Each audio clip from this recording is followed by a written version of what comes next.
বাড়িতে খুব অল্প টাকা খরচ করে একটি ইনকিউবেটর বানিয়ে কিভাবে ডিম থেকে বাচ্চা ফোটানো হয় তার সম্পূর্ণ প্রসেস আজ আমি তোমাদেরকে দেখাবো। তো চলো বেশি কথা না বলে শুরু করা যাক। তো এখানে মোট 15 পিস ডিম আছে আর এই ডিমগুলো দিয়েই আমি আজ বাচ্চা ফোটাবো। আর এই ডিমগুলো ফুটে বাচ্চা বেরোতে কিন্তু সময় লাগে প্রায় 21 দিন। ডিমগুলো ফ্রিজে রাখা ছিল, তাই ফ্রিজে রাখলে কিন্তু ডিমের গায়ে জল জমে, এই জন্য প্রথমে জলটাকে ভালো করে শুকিয়ে নিতে হবে। তার জন্য আমি ডিমটা পাখার নিচে রেখে দিলাম। আর এই যেটা দেখছো এটা হলো আমার নিজের হাতে বানানো একটি ছোট্ট 20টা ডিমের ইনকিউবেটর। তো এইটা বানাতে আমার মোট খরচ হয়েছিল প্রায় 300 টাকার কাছাকাছি। তো এখানে এই যে কালো একটা ছোট ফ্যান দেখতে পাচ্ছ, এটা কিন্তু একটা ডিসি ফ্যান। এই ডিসি ফ্যানটা কিনতে আমার খরচ হয়েছিল 180 টাকা। আর এই যে কোনায় একটা ছোট্ট কন্ট্রোলার লাগানো আছে, এটার দাম নিয়েছিল মাত্র 120 টাকা। আর এই 12 ভোল্টের ট্রান্সফরমারটা আমার কাছ থেকে নিয়েছিল মাত্র 30 টাকা। আর বাকি এই যে তার হোল্ডার ফোল্ডার বাল্বগুলো, এগুলো আমার যেহেতু বাড়িতে ছিল তাই এগুলোর দাম আমি আর ধরলাম না।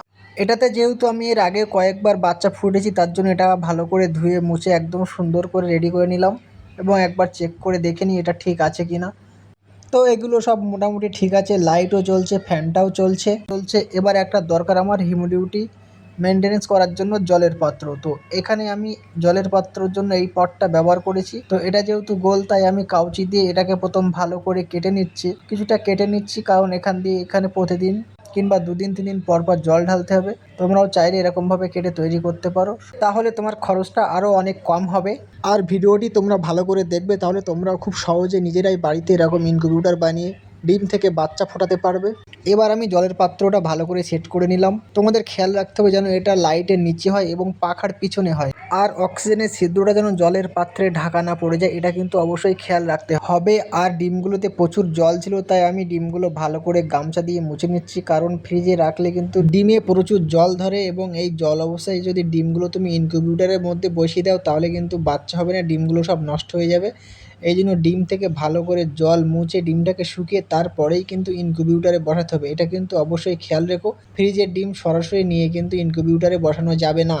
আর এই জালিটা আমি ব্যবহার করছি কারণ এতে ডিমগুলো ঘোরানোর সময় খুব সুবিধা হয়। তো এবার আমি ইনকিউবেটরের ভিতরে আমার যে ডিমগুলো ছিল সেগুলো বসিয়ে দিলাম। এখানে মোট 15 পিস ডিম আছে। এবার আমি লাইনটা দিয়ে দিলাম আর একটু জল দিয়ে দিচ্ছি ওই বোতলটার মধ্যে, কারণ হিউমিডিটি খুবই গুরুত্বপূর্ণ, তাই হিউমিডিটি বজায় রাখার জন্য কিন্তু অবশ্যই জল দিতে হবে এবং এটা খেয়াল রাখবে জলটা যেন শুকিয়ে না যায়, মাঝে মধ্যে কিন্তু এই জলটা দিতে হয়। আর এর মধ্যে কিন্তু আমার সেই ট্রান্সফরমারটা বসানো আছে, যেটা আমি 30 টাকা দিয়ে কিনেছিলাম। আর এটা আমার নিজের হাতে বানানো একটি জোগাড়। আর ইনকিউবেটরের ঢাকনার উপরে কিন্তু এই সাইডে একটা ছিদ্র অবশ্যই রাখতে হবে, যাতে অতিরিক্ত টেম্পারেচারটা বেরিয়ে যেতে পারে। তো এবার আমি এর উপরে আজকের ডেটটা বসিয়ে দিচ্ছি। আজকে হলো 14 তারিখ। তো আমি ডেটটা বসিয়ে দিচ্ছি এই জন্য যাতে আমার একটা হিসাব থাকে যে আমি ডিমটা কবে বসিয়েছি এবং কতদিন পরে এর বাচ্চাটা বের হবে। তো আশা করছি তোমরা সম্পূর্ণ ভিডিওটি ভালো করে বুঝতে পেরেছো। যদি কোথাও কোনো অসুবিধা হয় তো অবশ্য কমেন্টে জিজ্ঞাসা করো, আমি তোমাদের সঠিক উত্তর দেওয়ার চেষ্টা করব। আর আমি আজ টেম্পারেচার রেখেছি ডাউনে 37.5 এবং আপে 37.7। যেহেতু আজ প্রথম দিন টেম্পারেচার উঠতে একটু সময় লাগে, তাই আমি টেম্পারেচারটা সামান্য 2 পয়েন্ট বেশি রেখেছি। কালকে কিন্তু আমি সকালে এটা আবার কমিয়ে দেবো। তো দেখা হবে পরবর্তী ভিডিওতে, ততক্ষণ সবাই ভালো থেকো, সুস্থ থেকো, রাধে রাধে।